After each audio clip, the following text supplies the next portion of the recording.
I should be back in school on the other side of the ocean. Yet you all come to us young people for hope. How dare you? Yes, how dare you indeed. I mean, how could you not listen to her after the last 2 decades of climate alarmism and fear-mongering? For the better part of the last 20 years, there has been an endless barrage of public awareness campaigns, political efforts, and media representations of climate change. The narrative? The climate is changing. Humans are to blame, and we need to listen to the activists in order to fix it. The conversation expanded from the academic realm to public consciousness with the 2006 release of Al Gore's An Inconvenient Truth, a documentary attempting to raise public awareness about global warming. It was a commercial success. It won 2 Academy Awards and was quickly put into many educational curricula in Canada, the United States, and the UK. Gore even won the Nobel Prize, not for science, but for peace. There was so much momentum behind the convenient narrative of the inconvenient truth that few in the media actually stopped to question whether the situation was as dire as Gore made it out to be. In 2007, a high court in the UK ruled that the film lacked balance and contained at least 9 scientific errors. Nonetheless, the movement took off and set the stage for a massive growth period in the global environmental movement, meaning a massive growth period for environmental politics. In Canada, we saw environmental activists like David Suzuki actively get involved in commenting on politics, predominantly to criticize Conservative Prime Minister Stephen Harper and his colleagues for supporting Canada's oil and gas industry, ignoring the fact that this industry fueled the national economy and has brought significant jobs and wealth to the country. I believe what's going on now is criminal, our activity, because it's a crime against future generations. And there ought to be a legal position of intergenerational crime. And then there's Greta. The 17-year-old Swedish teen started her climate crusade by purportedly skipping school on Fridays to protest climate inaction. Now, she's become a spiritual leader to the left, with world leaders like Justin Trudeau prostrating before her as she tells them they're destroying her future. Dr. Patrick Moore knows this dynamic very well.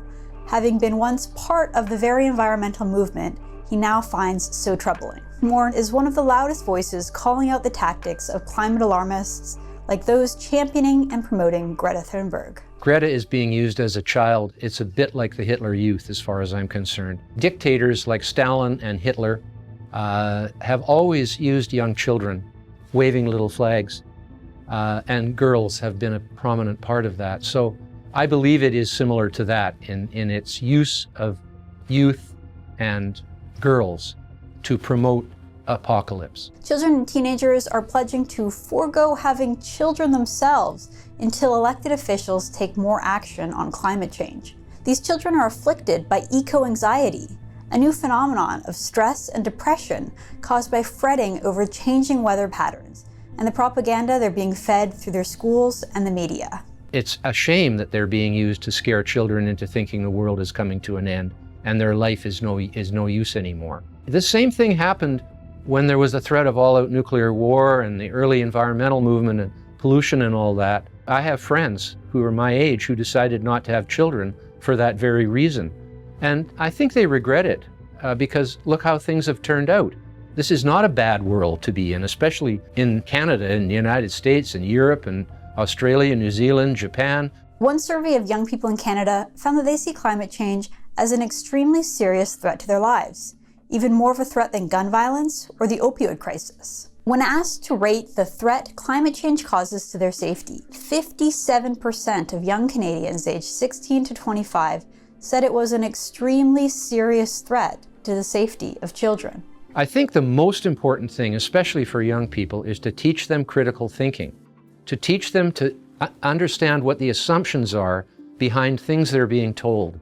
There has been an explosion of political organizations attempting to influence Canadians to vote for Liberal or New Democratic politicians who oppose Canada's natural resource development. In digging deeper into these groups, however, it's clear they're rarely what they seem. Let's take a look at Leadnow, which has been extremely active in the last 2 federal elections. In the 2019 general election, Leadnow claims to have made 150,000 phone calls and in Greater Toronto ran radio ads against Andrew Scheer's Conservatives. In 2015, the same group actively ran a cross-country campaign featuring none other than David Suzuki, mobilizing people to change their vote in key ridings to vote for the candidate with the greatest chance of defeating the Conservatives. They frame themselves as a progressive, not-for-profit organization that advocates for the best interests of Canadians.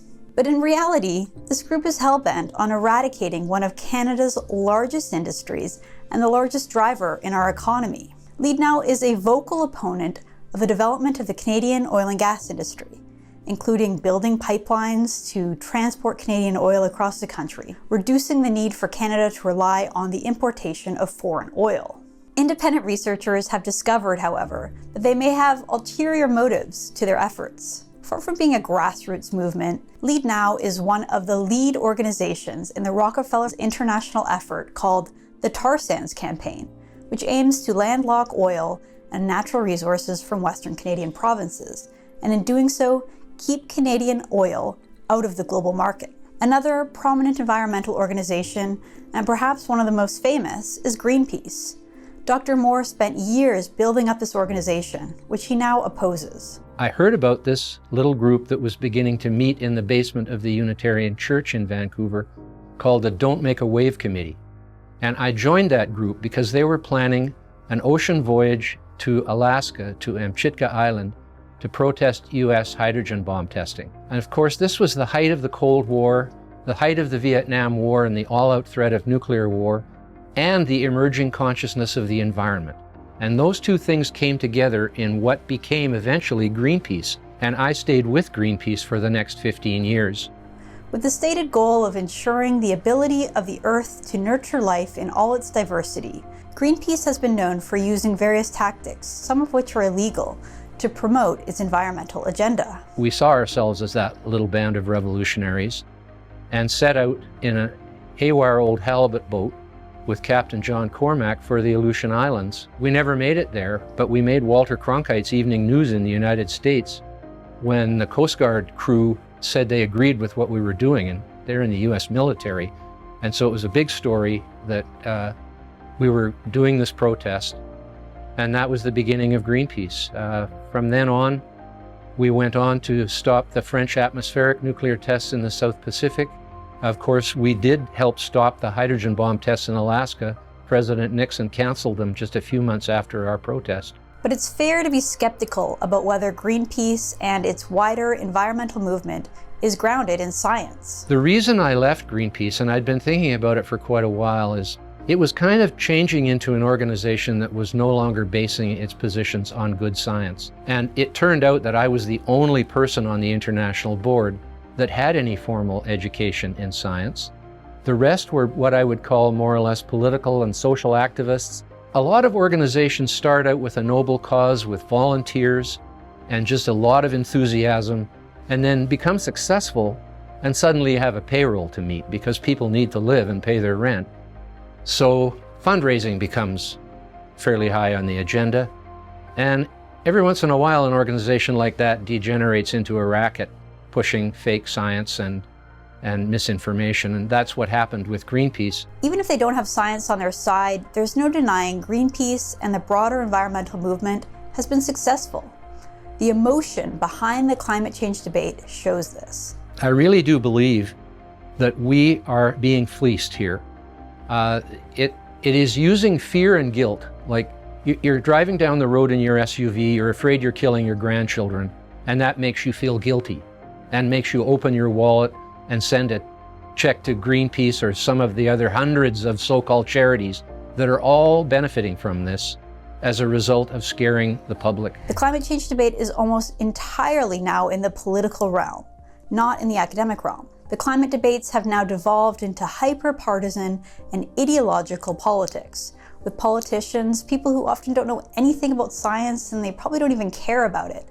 They're the ones putting forth radical policies to appease the well-funded climate alarmist activists who have grown so powerful. The Trudeau government has benefited heavily from the activism of organizations like Leadnow and Greenpeace, who have delivered votes and resources to Trudeau and his Liberals. It's no surprise that the national carbon tax was one of Justin Trudeau's premier priorities. And the Trudeau government has simultaneously helped promote the climate alarmism narrative. For example, the Trudeau government created a whole new media bailout fund just to prop up news stories on climate activism. News outlets that wrote stories with an environmentalist bend were given access to a $50 million slush fund called the Local Journalism Initiative, funded through the Department of Canadian Heritage. At the same time as propping up torqued climate reporting in the mainstream media, the Trudeau government was busy manipulating the data on climate patterns. Environment Canada purposefully erased 100 years of historical weather readings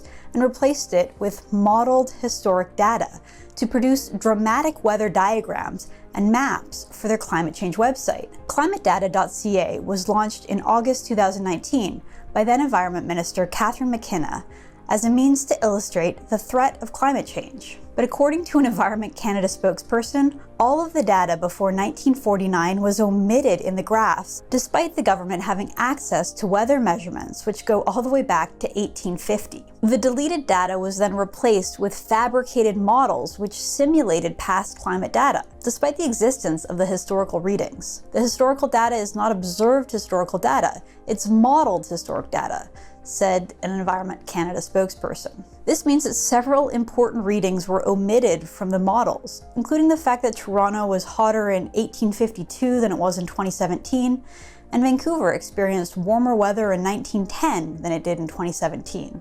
It also excluded the fact that the hottest temperature ever recorded in Canada took place on September 15th, 1935. That is the inconvenient truth. The work of the federal government and environmental groups in Canada have not limited their advocacy to within our country's borders. Just take a look at the numerous multilateral agreements and global governance initiatives that have put climate change forward as Canada's top national priority. In 2015, Canada and 194 other countries signed on to the Global Paris Climate Agreement, which aims to bring all nations together to undertake ambitious efforts to combat climate change. This agreement has been the rationale for the Liberals to pursue their aggressive environmental policies, including implementing the national carbon tax. While the Trudeau government deflects criticism by saying it's non-binding, the fact remains that they have chosen to use this as a launching pad for their domestic political agenda. Paris Accord critics, including former Conservative leader Andrew Scheer, have brought attention to the failure of these agreements to measurably protect the environment, believing they've only hurt the Canadian economy. This is due in part to the failure of some of the world's largest emitters to actually follow the agreement. For example, China, with nearly 1/5 of the world's population, is the world's largest emitter of carbon dioxide, thanks in large part to its production of coal. Their efforts to reduce emissions have been dubbed highly insufficient from climate action groups. However, the alarmists in the global community like Justin Trudeau focus only on the West and countries like Canada, whose emissions are minuscule in comparison. Despite this, the Trudeau government continues to promote and hold strongly their commitments to the Paris Accord, including supporting far-reaching environmental policies domestically. We know that the global elites like to take their private jets to Davos just to complain about oil patch workers. Similarly, the Trudeau government doesn't even practice what they preach. For instance, in 2019, the Trudeau government sent a delegation of 144 people to a UN climate conference in Spain. While the mainstream media dutifully reported that the conference was somehow a success in addressing climate change, an independent reporter showed a different side of the story. Rebel News journalist Sheila Gunn-Reid covered this conference and exposed the significant hypocrisy she observed. If you needed to be cured of the idea that the world is going to end in 12 years or 2 years or whatever the doomsday clock is right now. If you needed to be cured of that idea, there is no better place to do that than a United Nations climate change conference.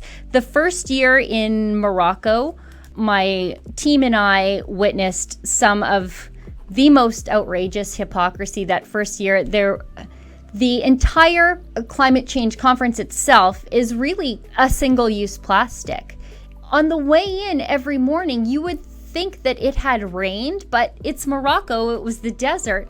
They were bringing in water trucks in the morning to water the ground to keep the dust down on their shoes. In Bonn, Germany, there was a hum throughout the UN facility. And I'm from Alberta. I'm from a place where we're familiar with diesel generators because of the oil patch here. And there was a distinctive hum. I recognized it instantly. The whole place was running on diesel generators in the riverbank, from the lighting to the electricity to the heat. It was all powered by diesel at a conference designed to get people off fossil fuel energy, and at a conference that insists that these sorts of things can be held without fossil fuels, and yet they couldn't even do it for themselves. And then last year was Madrid, Spain. As a personal anecdote, I couldn't fly out the day that the conference was over. I had to stay an extra day because there are so many people advocating a low carbon lifestyle that were trying to fly out of Madrid on the day after the conference. So, I mean, if you needed to be convinced that even the people who say the world is going to end don't truly believe it, there's no better place than a UN climate change conference. Now, this might all be a bit more forgivable if they were at least interested in hearing all sides. But no, in fact, governments actively block people from offering challenging perspectives to their climate alarmist narrative. Patrick Moore was invited to deliver the keynote speech of the 2020 Reimagine conference in Saskatchewan. Well, I was invited through my speakers bureau, actually. They got me the gig to be the keynote speaker to kick it off in Regina. I think it would have caused a fair amount of conversation. What happened was the mayor went to the committee that he had put in charge of the conference and said, perhaps you should revisit this invitation, reconsider whether Patrick Moore should be coming here to speak. And they came back to him and said, we fired him. And how about in the realm of academia and scientific research? In 2019, Susan Crockford was removed from her associate professorship at the University of Victoria. She claims that this is because of her findings that, contrary to the alarmist narrative, the polar bear population is actually thriving. It isn't in decline at all. Apparently, that's forbidden knowledge in our day and age. We need to be able to talk honestly about science and public policy, and we need to distinguish scientific research from climate activism without shouting down voices that express skepticism or censoring research that goes against the climate alarmism narrative promoted by politicians, activist journalists, and the climate lobby.